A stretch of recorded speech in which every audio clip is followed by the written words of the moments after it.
nuestro primer día del Congreso, vamos a iniciar con la primera conferencia magistral con el doctor BASARAB NICOLESCU.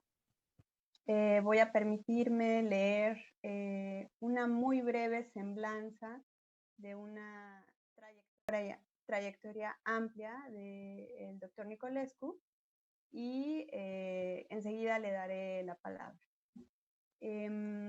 Bien, el doctor NICOLESCU tiene un doctorado en Ciencias Físicas por la Universidad Pierre y Marie Curie, París 6, con los temas relacionados con la contribución del estudio teórico de las partículas nucleares. Es presidente fundador del Centro de Investigaciones Transdisciplinarias y Estudios Transdisciplinarios, el CIRET por sus siglas en inglés. También es parte del grupo fundador de un grupo de trabajo, de reflexiones sobre la transdisciplinariedad con la UNESCO, con personalidades científicas alrededor del mundo. Este grupo fue pensado como un grupo de trabajo que pudiera generar orientaciones centrales dentro de la actividad transdisciplinaria a nivel internacional y genera pues vínculos entre diferentes grupos de trabajo, de asociaciones, de instituciones internacionales como la ONU, como UNESCO, como universidades de diferentes partes del mundo. También ha sido profesor en diferentes universidades de Europa, en Francia, en París, en Rumania, así como en América, en los Estados Unidos, en Los Ángeles, profesor invitado en diferentes universidades en Texas, y bueno, cuenta con una larga experiencia con respecto a la organización de grupos de trabajo, de eventos, de reflexiones sobre los debates de la transdisciplinariedad, sobre la generación de principios teóricos de la transdisciplina y también con distinciones muy importantes como el premio Eurocentenaire atribuido de parte del Ministerio de Cultura de Rumania o el premio también el doctorado honoris causa por la Universidad de Cracovia, en Rumania, y bueno, una larga lista de distinciones. Bueno, le vamos a dar la palabra al doctor NICOLESCU. Dr. NICOLESCU, we are ready for your lecture. If you are ready, we're going to start. Yes, before starting,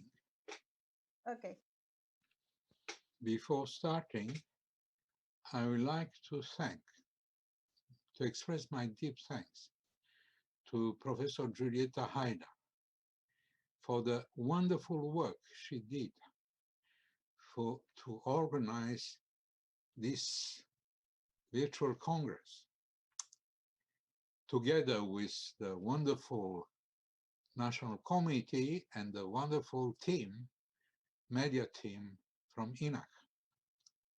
We live in tragic times, and I'm very satisfied to see that transdisciplinarity awakened a fabulous energy, imagination, creativity in order to face the challenge of this tragic time.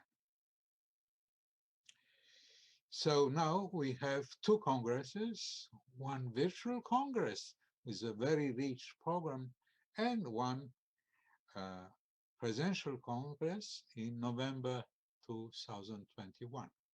So let me start let me start with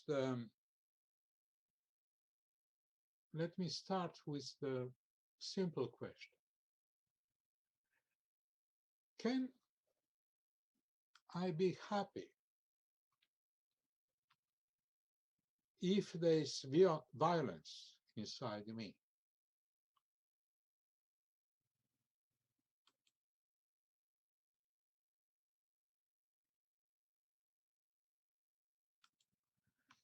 So, can I be happy if there is violence in the world around me? So, if I look at myself, I discover that the roots of violence are inside me.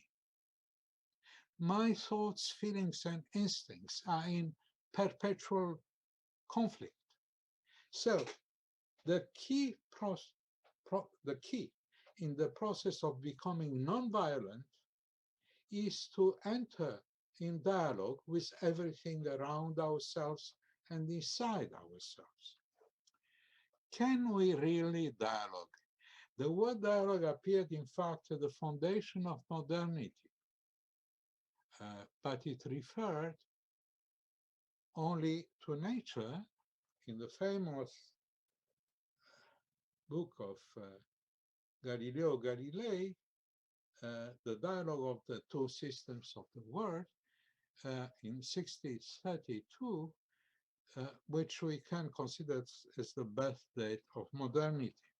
So the problem is that each person has his her prejudices, convictions, subconscious representations. So when two people try to communicate, there is inevitable a confrontation.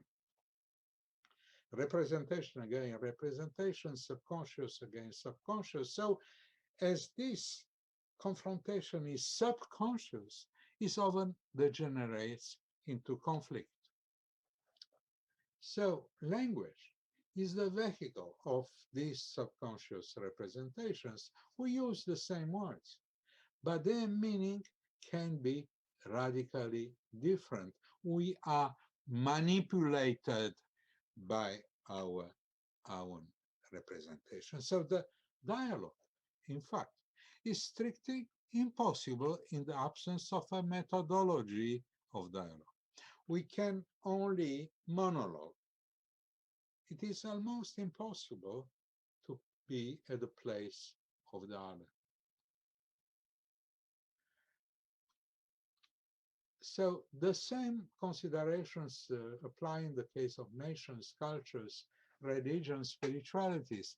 Interest against interest, representation against representation, hidden spiritual assumptions against hidden spiritual assumptions. So the situation is even aggravated by the large number of languages, more than 6,000, which display each own system of representation and values. So a complete, accurate translation from one language to the other is impossible.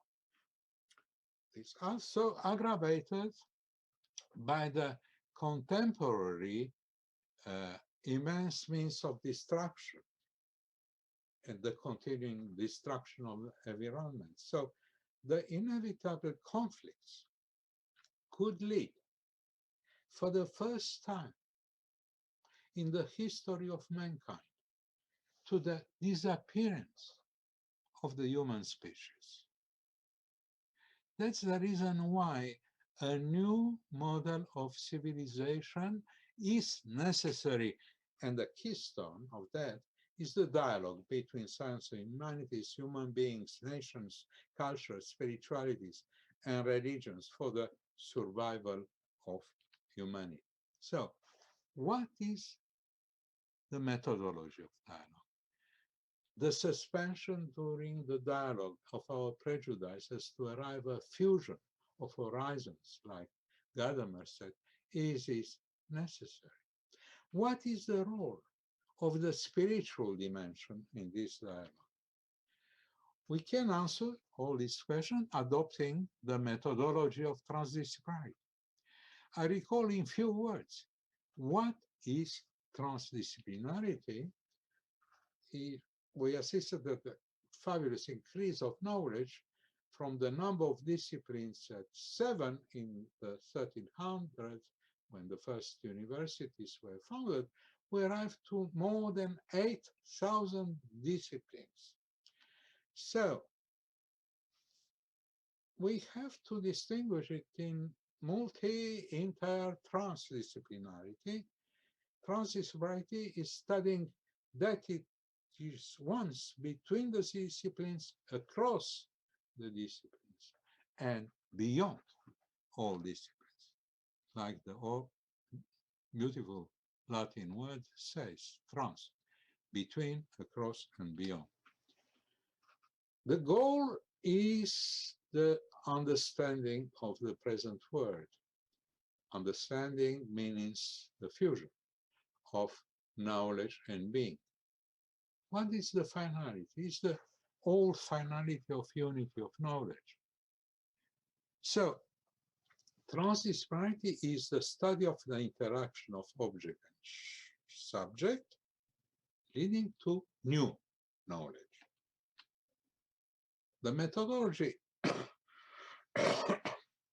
of transdisciplinarity is founded on 3 axioms: the ontological axiom, the logical axiom, and the epistemological axiom, which all the 3 give the rigorous definition of transdisciplinarity. So, the ontological axiom, there are different levels of reality of the object and correspondingly different levels of reality of the subject. What is reality? Reality is what which resists to our experiences, representations, descriptions, images, even our mathematical formulations. We have to distinguish 2 words. Reality means that which resists, so is accessible to our knowledge and has a trans-subjective dimension. Real is that which is, full stop. This means veiled forever.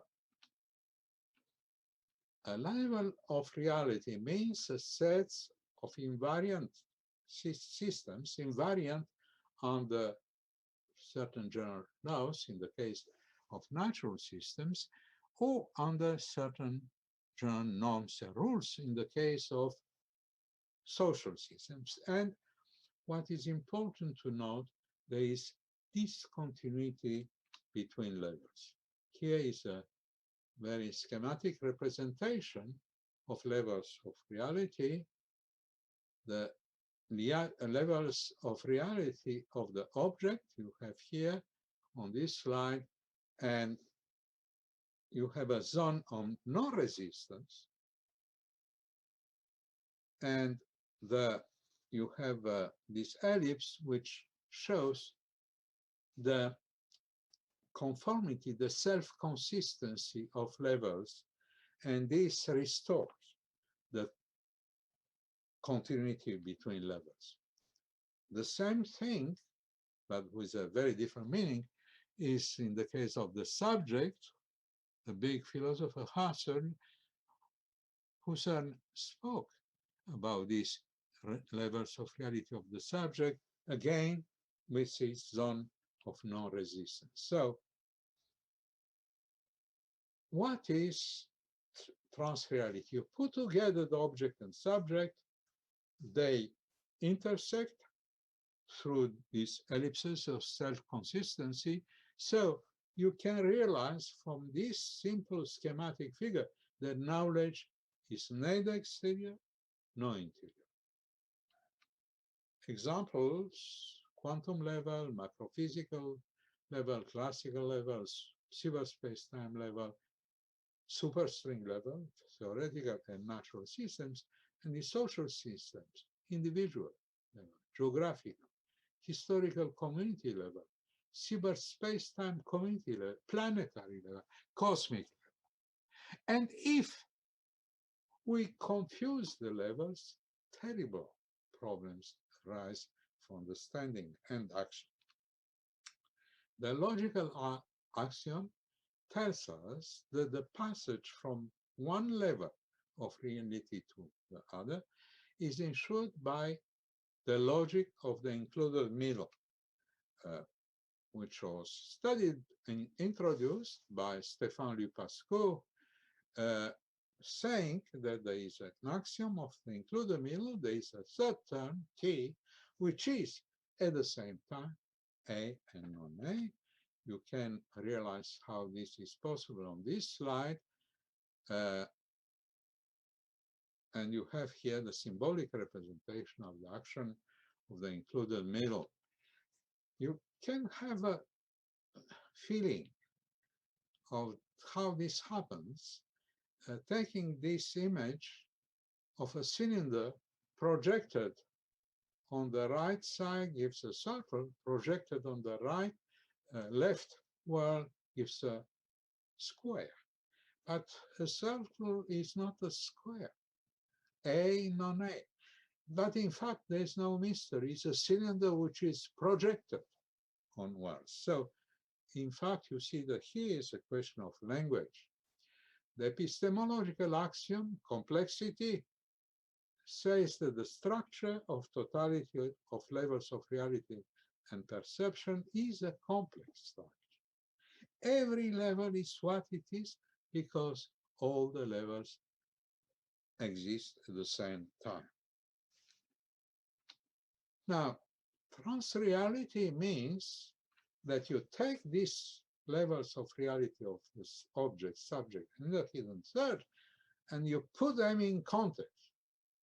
Putting them in context, you get contextualization, which is necessary to solve real-world problems.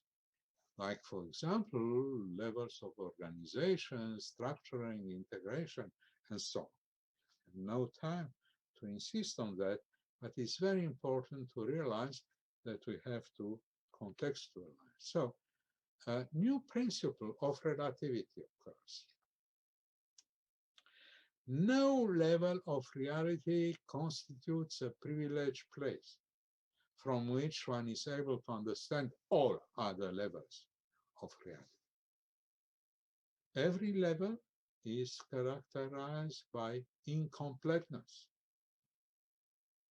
So knowledge is forever open. Here you have a moving, all what I said, I put together. We start from the level of the object and levels of reality of the object, which are traversed by natural information. And from one level to the other, we go to the right, the level of the subject, which are traversed by spiritual information. And you have the transmission of information, which go over the hidden third.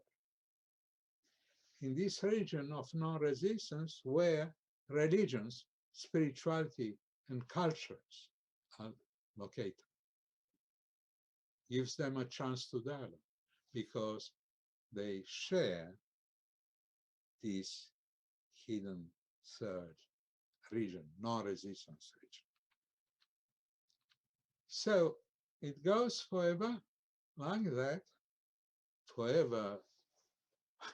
One has to be precise, one means forever, if the human being will not destroy this world.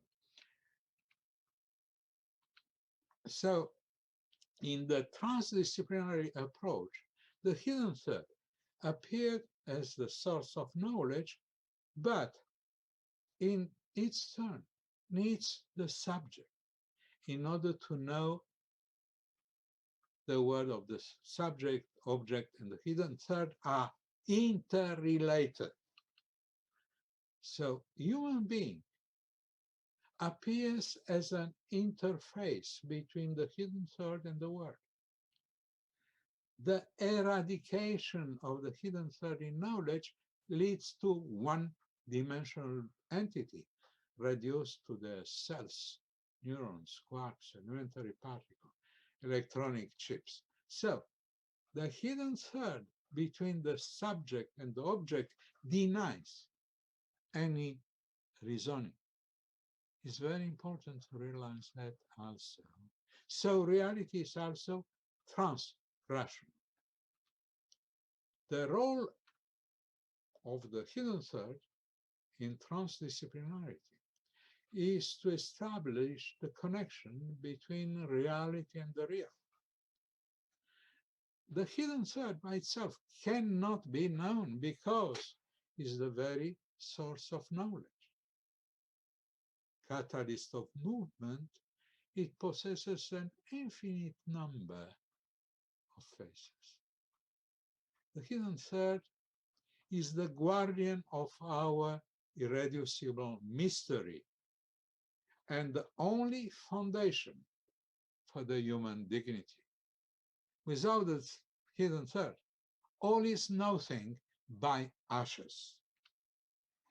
The important remark is the presence of the hidden third in transdisciplinarity shows an important fact which is perhaps not obvious to everybody, is that the methodology of transdisciplinarity is not limited to the dialogue of the academic disciplines.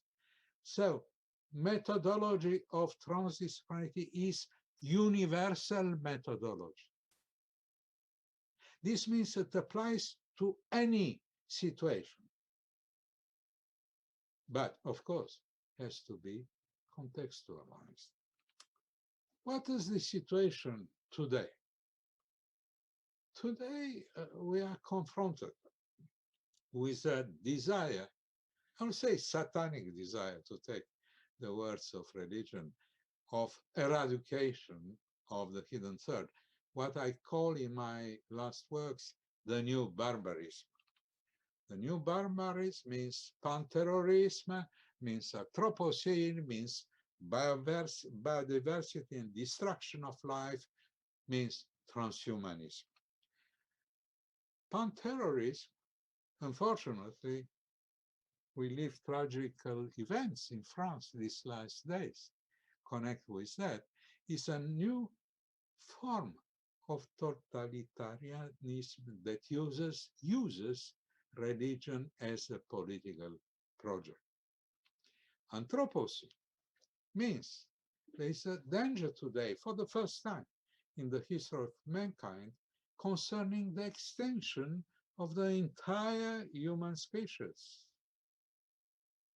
Human beings can change the composition of the atmosphere of the Earth to a point of destroying their own civilization and also human species.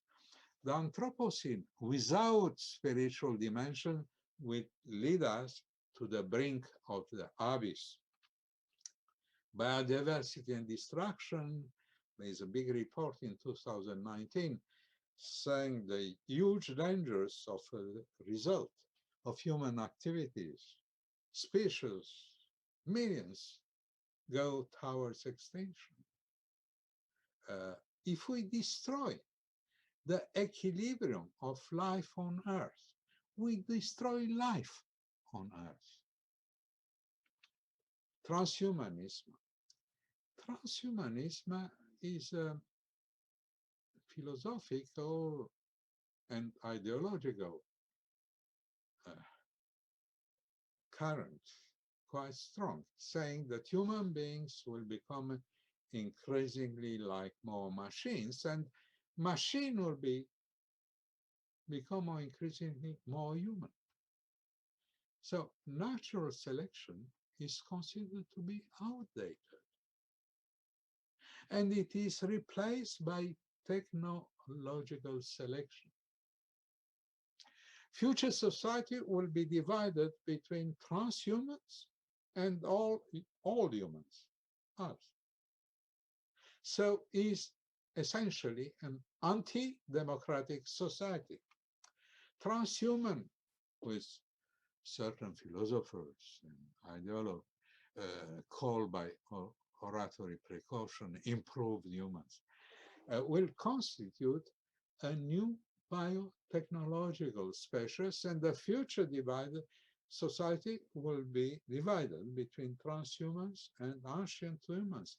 The ancient humans will be inevitable the servants of the transhumans.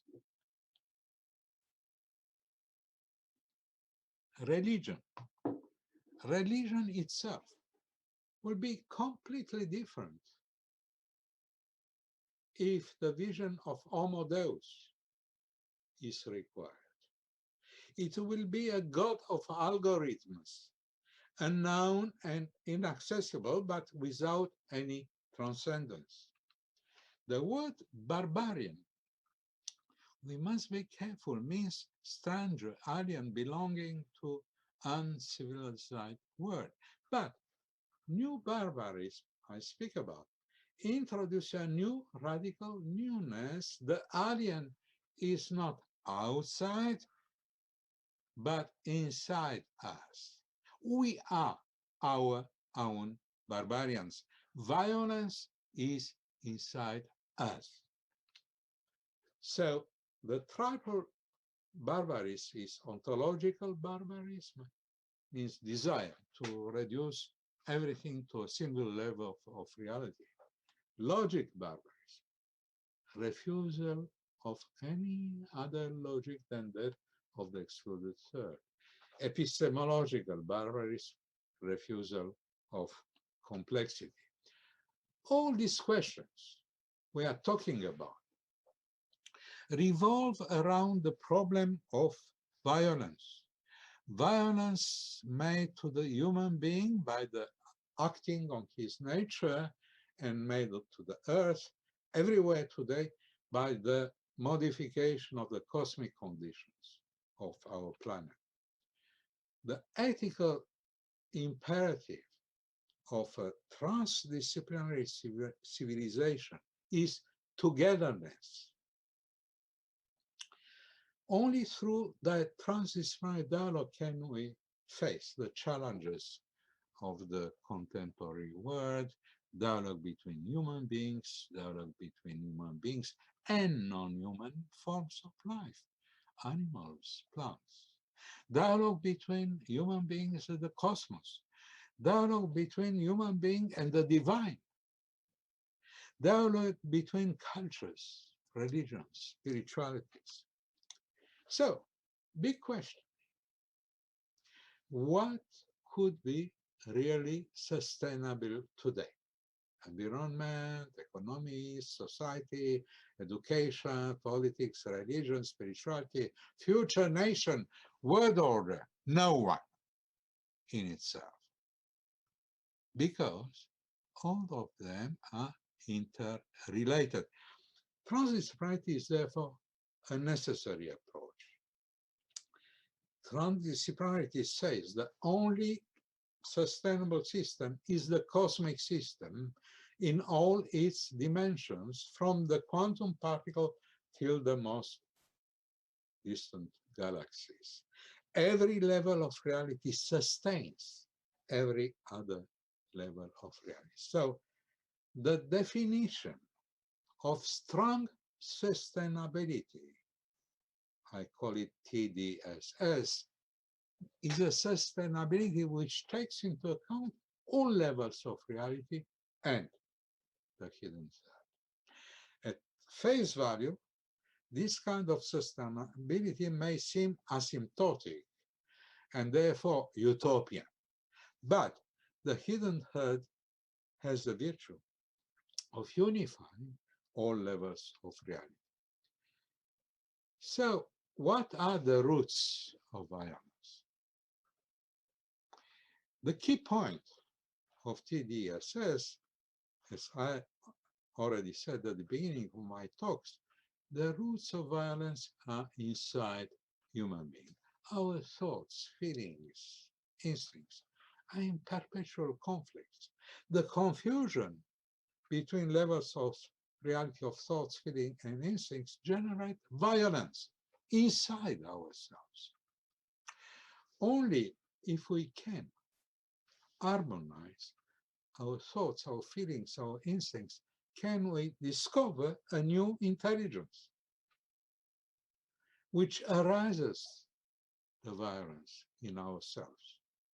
And only when we become non-violent in ourselves, by accessing a new level of consciousness, we can act to erase the violence in the world. In other words, the key point is the access to a new level of consciousness, individual and collective. And this, obviously, requires a new civilization, which does not suppose a revolution, blood revolution, but a gradual transition from our civilization. The new level of consciousness involves a global education for TDSS, which must be a noble aim for UNESCO and all countries. TDSS revolves around the problem of violence. Violence made to human being by acting on his nature, on the earth, everywhere today, by the modification of cosmic conditions of existence of our planet. Violence is everywhere. Poor countries against rich countries, ethnic wars, terrorism, urban violence. TDSS is incompatible with violence. Violence eradicates the hidden self. We therefore are able to formulate a strong sustainability of peace, SSP, I call it. TDSS offers overall methodology for the strong sustainability of peace. The most extraordinary proof of violence is the fact that currently a number of nuclear weapons, more than 25,000 nuclear warheads divided among 9 countries, and only a small fraction of that can eliminate the life of Earth. And the human imagination invented the balance of terror.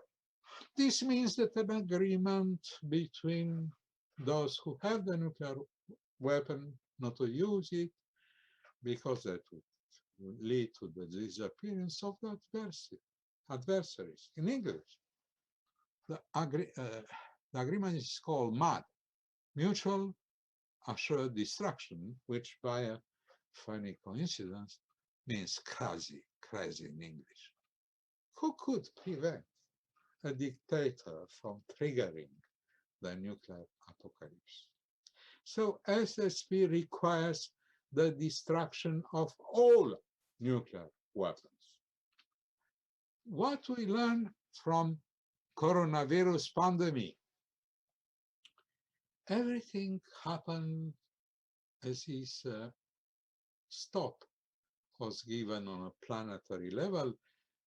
Of course, it's not a simple and unconscious entity like coronavirus, which can give disorder. This order seems to emanate from the cosmic movement itself, disturbed by the mad dream of the human being to dominate and manipulate nature. Everything stopped suddenly for half of countries of the world. This immobility did not fail to reveal to us all the flaws of globalization centered on profit and money. But which of the world politicians and leaders will be the ones to see? We are plunged into the blindness of the darkness of our habits of thoughts and the ideology of progress, totally out of step with reality. How do you open the eyes to what is going on? In my opinion, The only solution is the spiritual evolution of the world of humanity. If it alone could take into account all levels of reality and the hidden self. It also happens that if a stop was given on individual level, an extraordinary opportunity, in fact, for awakening, we are suddenly in front of ourselves, before the mystery of ourselves. So this giving an exceptional opportunity for a spiritual evolution of every one of us. So this spiritual evolution of each human being conditions that of humanity. So we discover something I would like strongly to underline, namely that the spiritual underdevelopment of the human being and of humanity is the real cause of the crisis that we are going through and we are going to go through for some time. We don't know how long time. But what is spirituality? It is a radically new, trans-religious and trans-cultural spirituality. Transdisciplinarity offers the tools for the establishment of such a spirituality based on the community of destiny of all beings on the earth. We must make, with great humility, a new pact of partnership with nature, with all beings on the earth, human, animals, plants, birds. We must stop defying nature with our excessive desire for omnipotence. All war should be declared as a crime against humanity, and all means of destruction should be destroyed. We have to arrive at that if we want to still survive. All that I'm saying can be understood as a utopia which goes against the ground of reality. But a realistic solution exists. And this means that man must be born again if he wants to live, to life. Our task is immense. Let us try not to be hypnotized by the multitude doomsayers, apocalyptic thinkers of all kinds, who predict the fall of this demise of our world. The word apocalypse does not mean end or destruction, but revelation. So transdisciplinarity is a hope for a new era, a post-modernity era, founded on TDSS by the fruitful contemporary interaction between science, culture, spirituality, religion, society. So a new spirituality free of dogmas, compatible with all spiritualities present of our planet, will give full meaning to the already existing notion of sustainable spirituality. The old idea of cosmos, in which we are active participants, is resurrected. Everything is interconnected. All levels of reality are interwoven. So, I'll conclude by saying that we are, in spite of everything, the threshold of a new renaissance founded on TDSS. Bibliography, my book, Manifesto of Transdisciplinarity, published in 2002, and my book, From Modernity to Postmodernity, Science, Culture, and Spirituality, published at SUNY Press, 2014. Thank you very much. Now I'm ready to answer to the questions. Thank you, Dr. BASARAB NICOLESCU. We have a short time, so I thought that we have 15 minutes. Yeah, yeah. We are going to read some questions for you. Yes. The first question is from Paul Gibbs. He say that if revered to God and university, is Nietzsche turning his grave? Sorry, can you repeat? Yeah. If revered to God and university, is Nietzsche turned in his grave?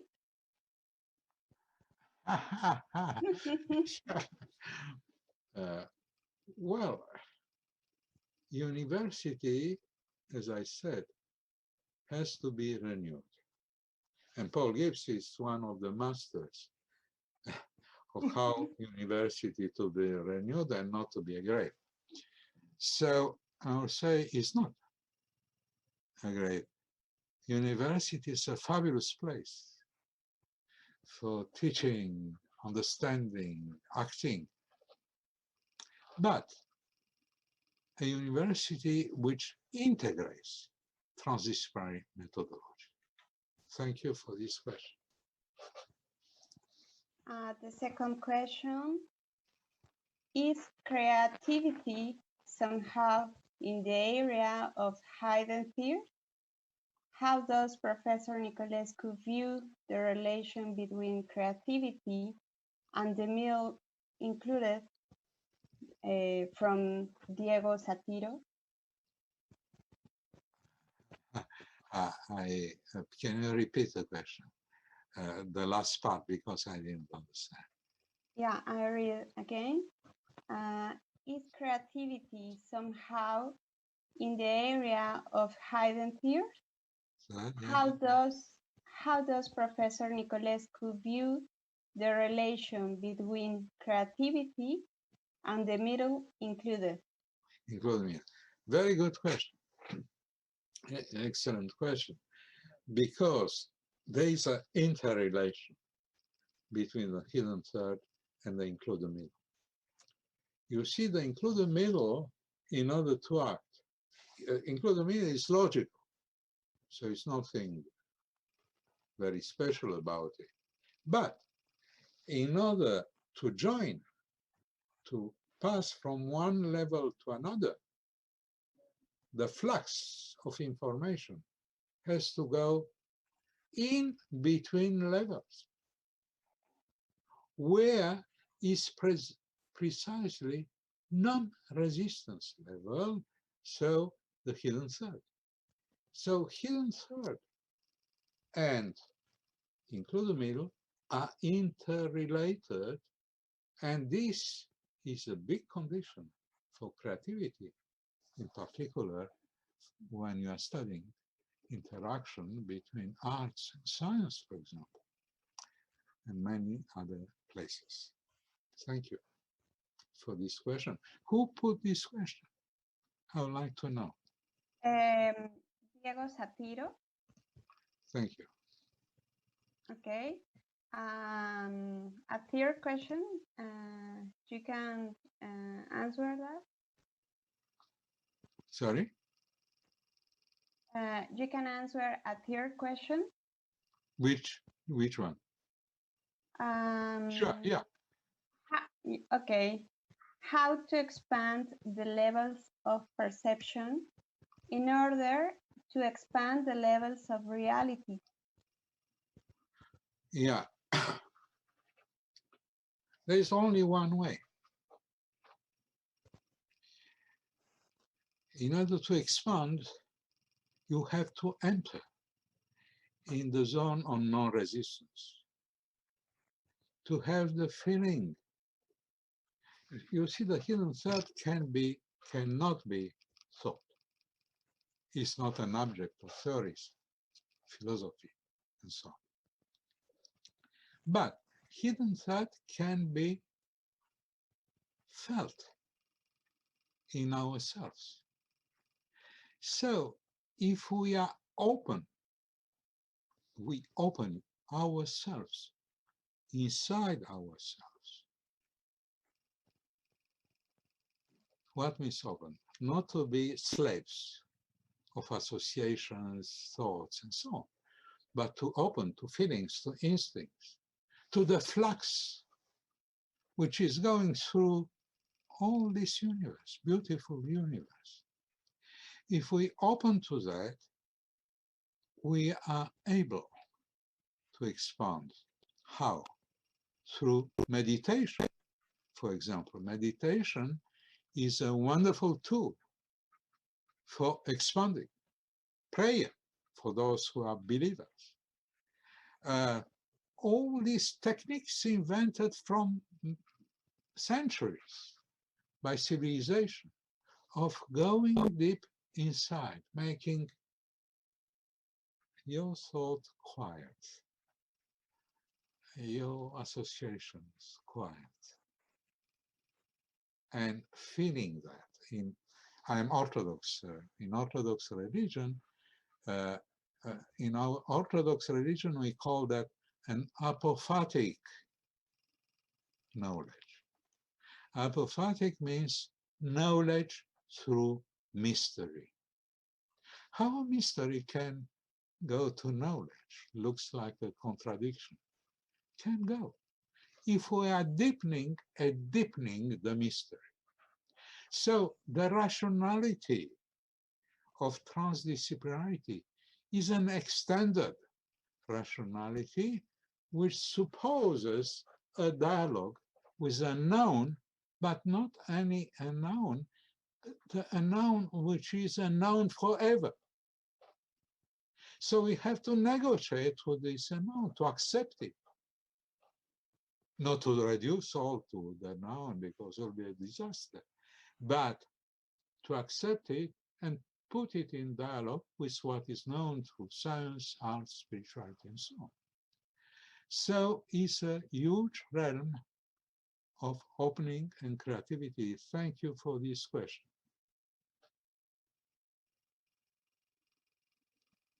Thank you, Doctor. Maybe last question. I don't know. Okay. Doctora Haida. Ok. A ver, estoy leyendo el chat. I'm reading from chat the questions of the audience. So let me see. Maybe it's a question from another or colleague from this Congress. Yes. Oscar, ¿quieres hacerla? Adelante. Yes, Doctor, how can transdisciplinarity become a political project if politics are influenced by profits and selfishness and all these all these stuffs that oppose to open the power to society? Yes. Excellent question, because it's a practical question. We have to face it, but to face it respecting the transdisciplinary methodology. The point here is that the level of reality of politics is not the same level of reality as individuals. So if we think that we can influence directly the level of reality of politics, we are completely wrong. And we know what disasters happened in history of 20th century from this confusion of levels. So, yes, we can arrive at a political dimension of transdisciplinarity. Without that, transdisciplinarity means that it's something abstract, something not connected with real things and real world. No, we can arrive. But how we can arrive? And I would say there are not 100 ways, unfortunately, not an easy way. And the way is this emergence of a new consciousness. If this new consciousness is not penetrated on the level of individuals,